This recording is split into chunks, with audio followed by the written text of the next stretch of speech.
Hi friends ಮಹಿಳೆಯರಿಗೆ ಕೂದಲು ಇದ್ದರೆ ಅವರು ಲಕ್ಷ್ಮಿ ಯೋಗವನ್ನು ಪಡೆಯುತ್ತಾರೆ ಎಂದು ಶಾಸ್ತ್ರಗಳು ಹೇಳುತ್ತವೆ.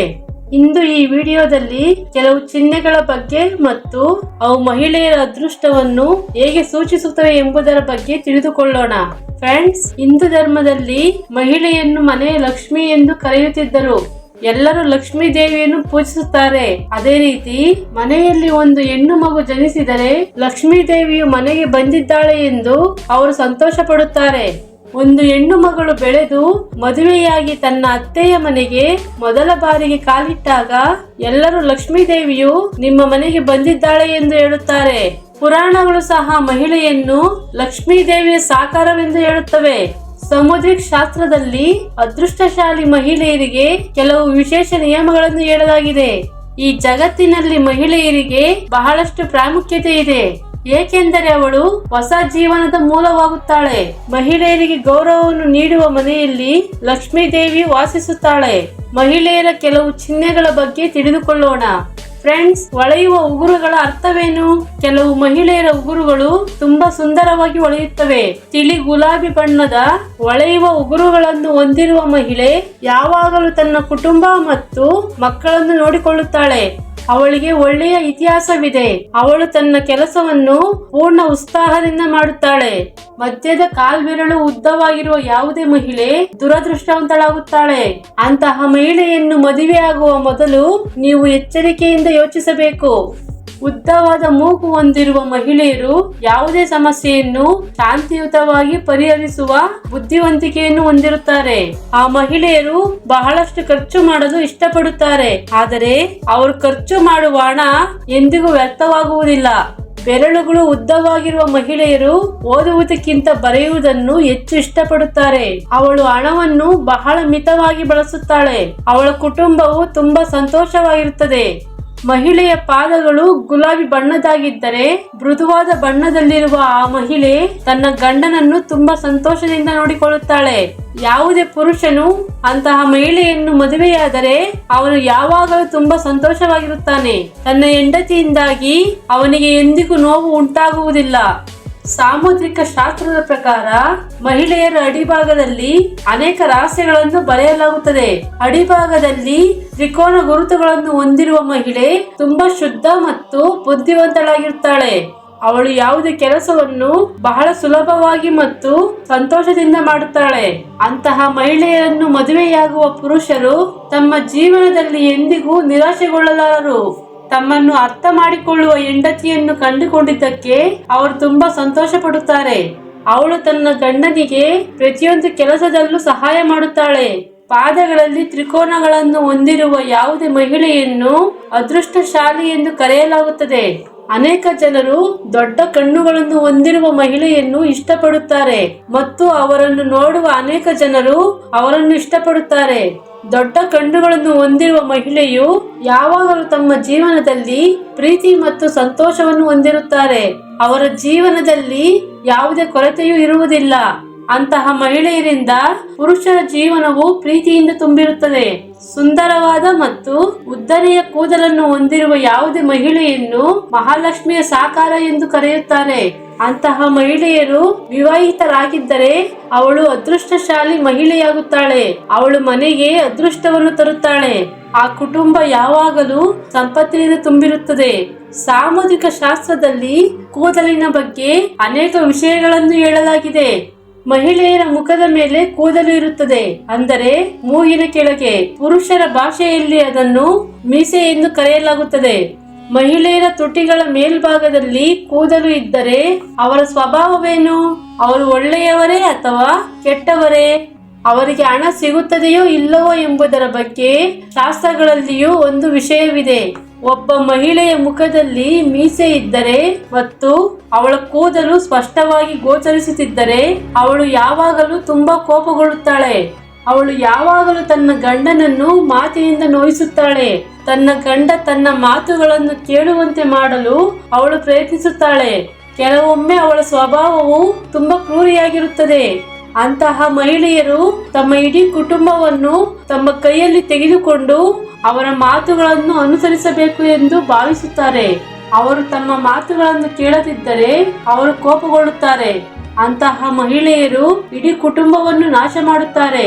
ಅವರು ಮನೆಯಲ್ಲಿರುವ ಸಂಪತ್ತು ಮತ್ತು ವೈಭವವನ್ನು ನಾಶ ಮಾಡುತ್ತಾರೆ. ಕನ್ನಡಿ ನಮ್ಮ ದೇಹವನ್ನು ನಮಗೆ ತೋರಿಸುವಂತೆಯೇ ನಮ್ಮ ದೇಹದ ಮೇಲಿನ ಗುರುತುಗಳು ನಮ್ಮ ದೇಹದೊಳಗಿನ ವಸ್ತುಗಳನ್ನು ತೋರಿಸುತ್ತವೆ. ಅದೇ ರೀತಿ ಮಹಿಳೆಗೆ ಚಾಚಿಕೊಂಡಿರುವ ಹಲ್ಲುಗಳಿದ್ದರೆ ಆ ಮಹಿಳೆಯರ ಜೀವನವು ಯಾವಾಗಲೂ ದುಃಖಗಳಿಂದ ತುಂಬಿರುತ್ತದೆ.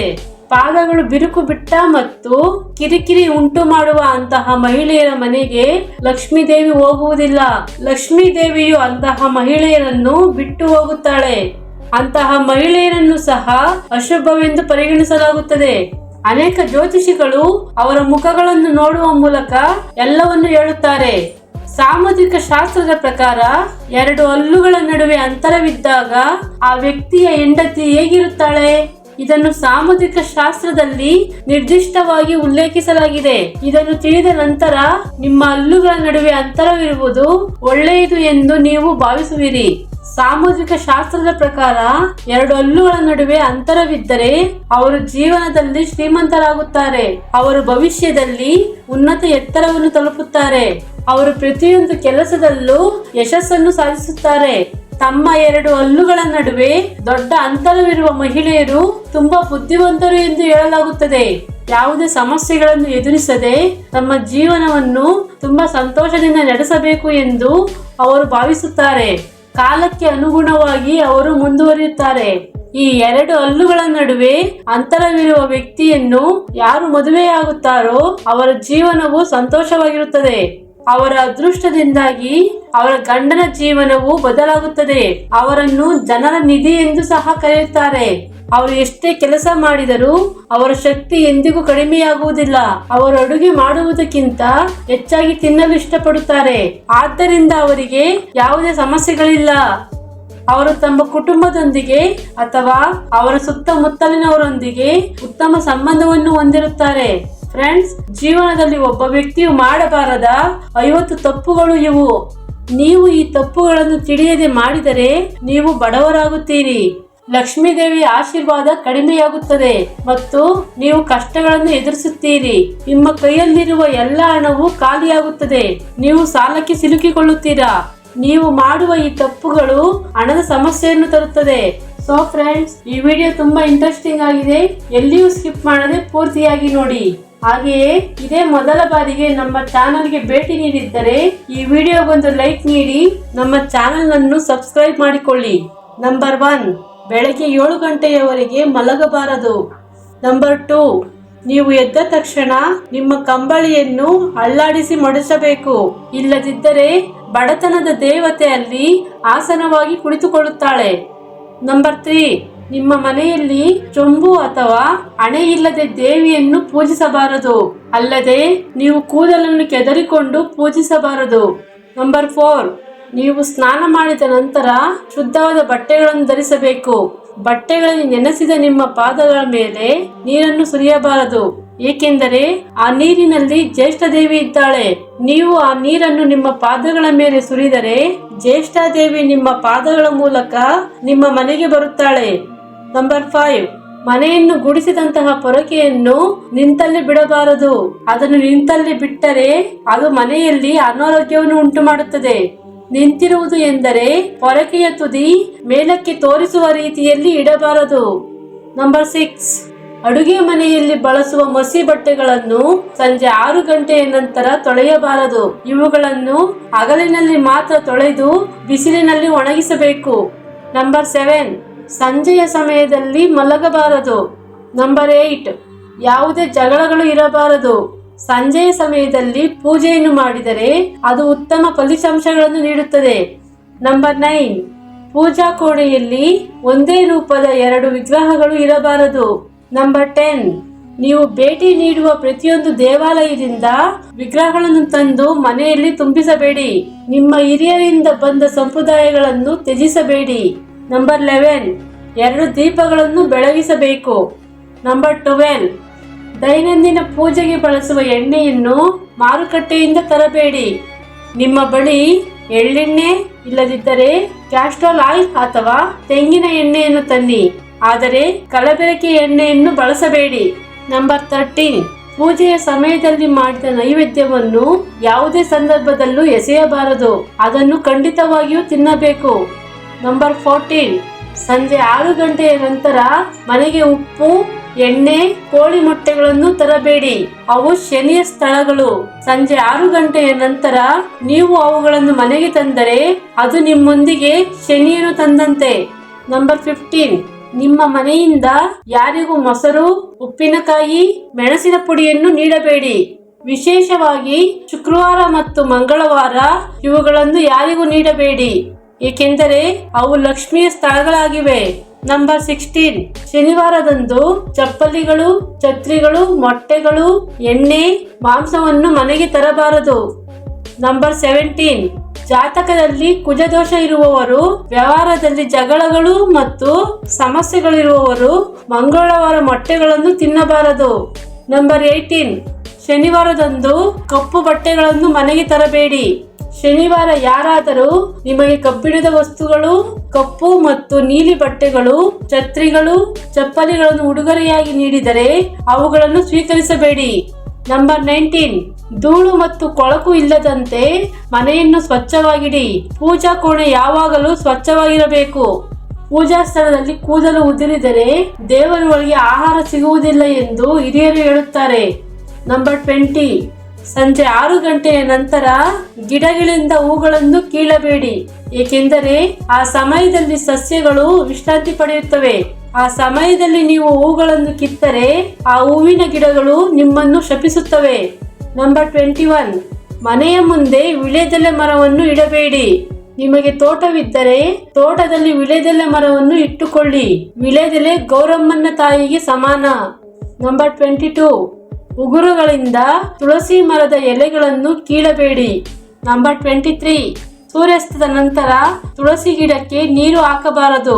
ತುಳಸಿ ಕೂಟದಲ್ಲಿ ಒಂದು ಸಣ್ಣ ಕಲ್ಲನ್ನು ಇಡಬೇಕು ಮತ್ತು ಅದನ್ನು ಕೃಷ್ಣ ಎಂದು ಪರಿಗಣಿಸಬೇಕು. ನಂಬರ್ 24, ದೇವಾಲಯದಲ್ಲಿ ಕೊಳಲು ಹೊಂದಿರುವ ಕೃಷ್ಣ ಇರಬೇಕು. ಆದ್ಯಾಗೋ ಮನೆಯಲ್ಲಿ ಕೊಳಲು ಹೊಂದಿರುವ ಕೃಷ್ಣನ ವಿಗ್ರಹವನ್ನು ಇಡಬೇಡಿ. ಹಸು ಅಥವಾ ರಾಧಾದೇವಿಯೊಂದಿಗೆ ಕೃಷ್ಣನ ವಿಗ್ರಹ ಇರುವುದು ಒಳ್ಳೆಯದು. ನಂಬರ್ 25, ಮನೆಗೆ ಬರುವ ಒಳ್ಳೆಯ ವ್ಯಕ್ತಿಯನ್ನು ಖಂಡಿತವಾಗಿಯೂ ಕೇಸರಿ ಚುಕ್ಕೆಯೊಂದಿಗೆ ಕಳುಹಿಸಬೇಕು. ನಂಬರ್ 26, ರಾತ್ರಿಯಲ್ಲಿ ಬಳೆಗಳನ್ನು ತೆಗೆಯಬಾರದು. ನಂಬರ್ 27, ಕೆಟ್ಟ ಶಕುನಗಳನ್ನು ಹೇಳಬೇಡಿ, ಏಕೆಂದರೆ ದೇವರುಗಳು ಯಾವಾಗಲೂ ನಮ್ಮ ಹೆಗಲ ಮೇಲೆ ಇರುತ್ತಾರೆ. ನಂಬರ್ 28, ವಾರಕ್ಕೊಮ್ಮೆ ಮನೆ ಒರೆಸಲು ಬಳಸುವ ನೀರಿನಲ್ಲಿ ಉಪ್ಪನ್ನು ಸೇರಿಸಬೇಕು. ನಂಬರ್ 29, ನೀವು ದೀಪವನ್ನು ಇರಿಸಿದ ಪಾತ್ರೆಯ ಕೆಳಗೆ ನೀರು ಸುರಿದು ಸ್ವಲ್ಪ ಅರಿಶಿನವನ್ನು ಸೇರಿಸಿ ಅರಿಶಿನದ ನೀರಿನಲ್ಲಿ ದೀಪವನ್ನು ಹಚ್ಚಿದರೆ ಮನೆಯಲ್ಲಿ ಹಣ ಮತ್ತು ಧಾನ್ಯಗಳ ಕೊರತೆ ಇರುವುದಿಲ್ಲ. ನಂಬರ್ 30, ಬಿಟ್ಟು ಹೋದ ಬಟ್ಟೆಗಳನ್ನು ತುಳಿಯಬೇಡಿ. ನಂಬರ್ 31, ನೀವು ತೊಳೆದು ಒರೆಸಿದ ಟವಲ್ ಅನ್ನು ಮನೆಯ ಬಾಗಿಲಿಗೆ ಹಾಕಬೇಡಿ. ಹಾಗೆ ಮಾಡುವುದರಿಂದ ಬಡತನ ಬರುತ್ತದೆ. ನಂಬರ್ 32, ಪ್ರತಿದಿನ ಮನೆಯಲ್ಲಿ ದೀಪವನ್ನು ಹಚ್ಚುವ ಅಭ್ಯಾಸ ಮಾಡಿಕೊಳ್ಳಿ. ವಾರಕ್ಕೊಮ್ಮೆಯಾದರೂ ಅರಿಶಿನವನ್ನು ಹಚ್ಚಿ ಬಾಗಿಲಿಗೆ ಕುಂಕುಮ ಚುಕ್ಕೆಗಳನ್ನು ಹಾಕಬೇಕು. ನಂಬರ್ 33, ಬೆಳಗ್ಗೆ ಎದ್ದಾಗ ಕನ್ನಡಿಯಲ್ಲಿ ನಿಮ್ಮ ಮುಖವನ್ನು ನೋಡಬಾರದು. ಊಟ ಮಾಡುವಾಗ ಯಾರನ್ನು ಶಪಿಸಬೇಡಿ. ನಂಬರ್ 35, ಸ್ನಾನದ ನಂತರ ನೀವು ಬಿಟ್ಟು ಹೋದ ಬಟ್ಟೆಗಳನ್ನು ಧರಿಸಬಾರದು. ನಂಬರ್ 36, ಮಂಗಳವಾರ ಮತ್ತು ಶುಕ್ರವಾರದಂದು ನಿಮ್ಮ ಉಗುರುಗಳನ್ನು ಕತ್ತರಿಸಬೇಡಿ.